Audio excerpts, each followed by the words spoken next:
Marked 1 year since the breach of the U.S. Capitol. A year later, hundreds of Americans are charged in connection with that incident when people breached the Capitol building during the counting of electoral votes, hoping to overturn Joe Biden's 2020 election victory. 5 people died as a result of that attack. More than 700 have been charged with crimes stemming from that day.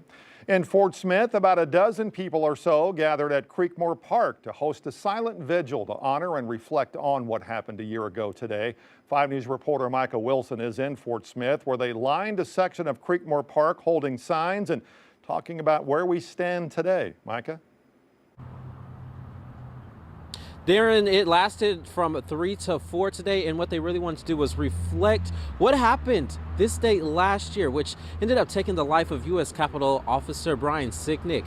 And they said this visual was here not only to reflect his life, but to remember the lives lost on January 6, 2021, and the days following due to the insurrection. They say they wanted to show their commitment to continue fair elections, voting, and certification of the election results. They say this is a nonpartisan effort, and I asked the group what was going through their minds January 6, 2021. They say they were horrified and they hope that this doesn't happen again.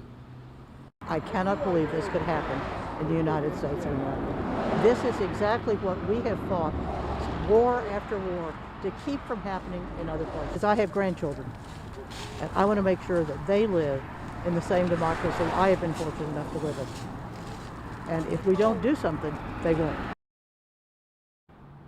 And they told me that this was not a group, not an organization. They are just people who want to come together to make sure that we do have a fair democracy and let people know that the election results are true and certified.